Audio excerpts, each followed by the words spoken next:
আসসালামু আলাইকুম। তোমরা সবাই কেমন আছো? এই তো আজকে সকাল থেকেই ভিডিওটা শুরু করতেছি। তো এই তো আজকে খুদে ভাত রান্না করতেছি। আজকে সকাল সকালে আমার রান্নাঘরে আসা হইছে। তো আজকে আমার বাসায় মেহমান আসছে। তো কে আসছে সবই তোমাদেরকে বলবো। তো এখানে খুদে ভাতের সাথে আমি ডিম ভুনা, ভাজি, ভর্তা সবকিছুই করে নিলাম যেহেতু মেহমান বাসায়। তো মেহমান বাসায় থাকলে সবকিছু একটু বেশি বেশি করে করা হয়। তো আজকে আমার বাসায় আসছে এমন একটা লোক, আসলে কিছু কিছু সম্পর্ক থাকে, রক্তের সম্পর্ক আত্মীয়তা থাকলেই হয় না, দূরের কিছু মানুষও আপনজনের মতো হয়ে যায়। আসলে আমার বাসায় থাকতো পাশের ফ্ল্যাটে। তো স্যার, স্কুলের স্যার ছিল, আমার ছেলে যে স্কুলে পড়ালেখা করে ওই স্কুলের টিচার। তো ওরা আমার বাসায় প্রায় ৩ বছরের মতো ছিল। এমন একটা সম্পর্ক তৈরি হয়েছে যেন নিজের রক্তের বা ফ্যামিলির একজনের মতো হয়ে গেছে। তো ওরা আমার বাসায় আসছে। তো ওরা আসবে শোনার পরে আমি রাত্রে পিঠাগুলো ভিজিয়ে রাখছি সকালে ওদেরকে দেওয়ার জন্যে। তো এই তো ওদের সবাইকে নাস্তা দিলাম। নাস্তা করার পর আবার দুপুরের রান্না। ছোট ৩ মেহমান বাসায় থাকলে আসলে সময় করে হয় না। তো ওরা আমার সাথে এমন একটা সম্পর্ক হয়ে গেছে যে নিজের আ বাসার মতো মনে করে। যার কারণে আসলে আমাকে নিজের মানুষ মনে করার পর আমার বাসা থেকে চলে যাওয়ার পরও ওরা আমার বাসায় আসছে, আমাকে নিজের মনে করছে। আসলে ওদেরকে অনেকটাই মিস করি। আমি যেমন করি তেমন আমাকেও ওরা করে।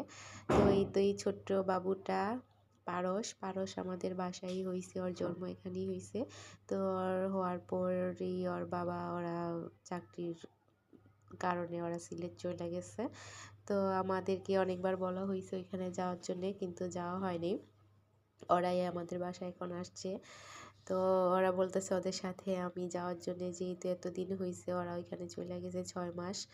একবারও যাওয়া হয় না এখন ওদের সাথে যাওয়ার জন্যে। তো আমি বলছি ওকে দেখি চিন্তা ভাবনা করি কি করা যায়।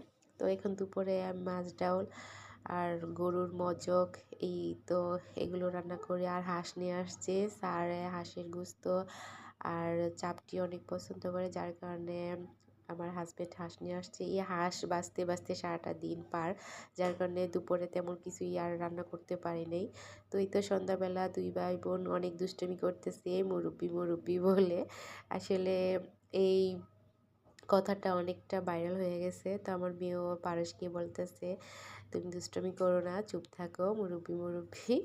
তো ওদের এই দুষ্টুমি দেখেই তো আবার চলে আসলাম চাপটি রান্না করতে। আসলে কি এতটা ব্যস্ত হয়ে পড়ছি রান্না, হাঁসের গোস্তটা যখন রান্না করছি আমার ভিডিও নিতেই মনে ছিল না।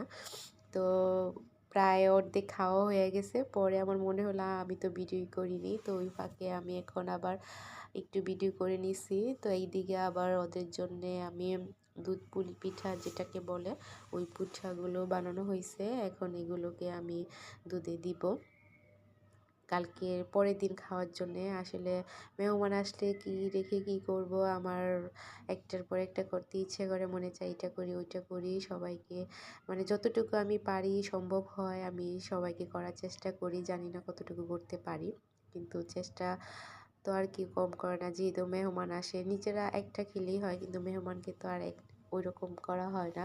চেষ্টা করা হয় যে আসলে যতটুকু সম্ভব ওরা আমার বাসায় অতিথি হয়ে আসছে, ওদেরকে যতটুকু সম্ভব করার চেষ্টা করি।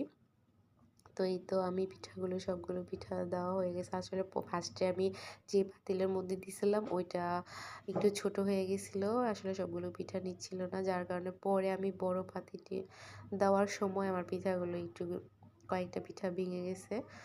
তো এই তো পিঠা হয়ে গেছে। এদিকে আমার মেয়ে অনেকটাই দুষ্টুমি করতেছে, সাথে বলতেছে, "আম্মু তুমি একটু আমার ভিডিও করো, আমার একটু ছবি তোলো।" তো এই যে হ্যাঁ, এখানে বলতেছে, "তুমি আমাকে একটু সুন্দর করে ছবি উঠিয়ে একটু ভিডিও করাও। আমার ভিডিও করা হয় না, তুমি শুধু খালি তোমার রান্নার ভিডিওই করো, আমার ভিডিও একটুও করো না।" তো এই তো সে একটু একটার পর একটা পোস্ট নিচ্ছে ওর ভিডিও করার